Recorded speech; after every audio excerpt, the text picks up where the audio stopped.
take away cash and make everything digital, and digital currency is central bank digital currency, obviously you have no power whatsoever. If they don't like what you're doing, they just shut you down and you're impoverished. It just happened in Canada last winter, so we know what the consequences are, and we know why they want it.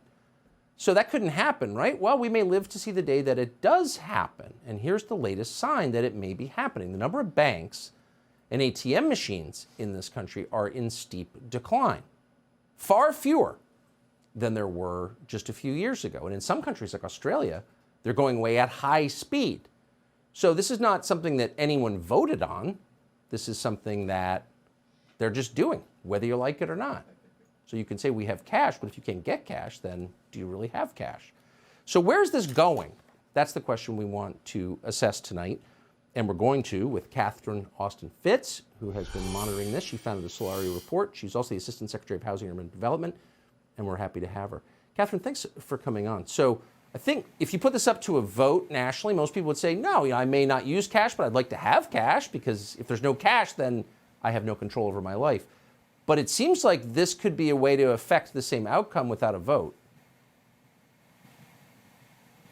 So, Tucker, one of the bedrocks of freedom is freedom to do financial transactions, including privately, or freedom to do where you want to do and wherever you want to do.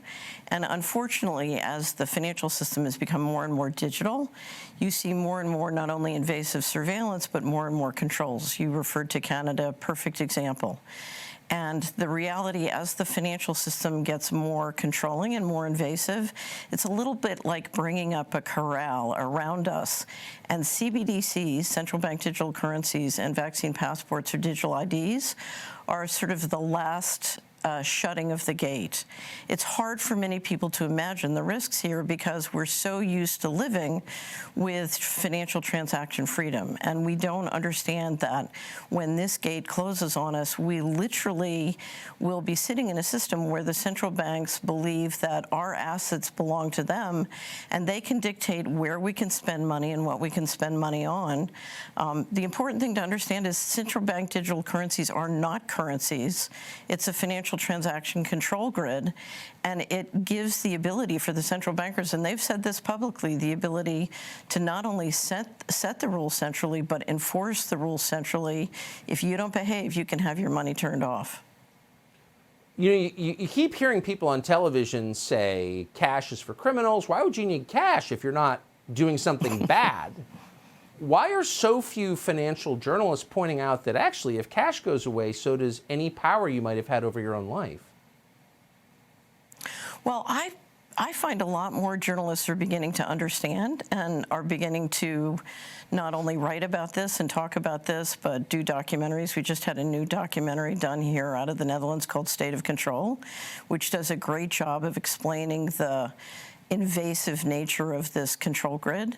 I think it's very hard for people who've grown up and enjoyed Western liberty and human liberty to imagine literally that we're going into a system where literally our homes, our cars, our communities become digital concentration camps. So if you've enjoyed liberty, it's very hard to perceive this iceberg before you hit it. And that's why it's so important, and I commend you for talking about CBDCs, because we need to not let the propaganda persuade us that, one, this is convenient, or two, that we need this, or three, we need to understand not only the dangers of CBDCs, but the opportunities if we start to reverse financial tyranny. We've seen the financial system engineered using the federal credit to increase inequality and centralize political and economic control, and it's shrinking our wealth and it's shrinking our economy. We have debt growing and central control growing much faster than the GDP. That can be reversed. So the opportunity of rejecting financial tyranny and financial transaction control is so important. And all over the United States, there are great state legislatures working on legislation and passing legislation to protect our right to use cash, increasingly talking about state bullion depositories, state sovereign banks. There are many people doing this, and if you look at what they're doing, when it succeeds, it can really reinvigorate our economy. And so don't forget the opportunity of rejecting this. Right. I think when people understand it, that's the first step. Catherine Austin-Fitts, great to see you tonight. Thank you. Thank you, Tucker.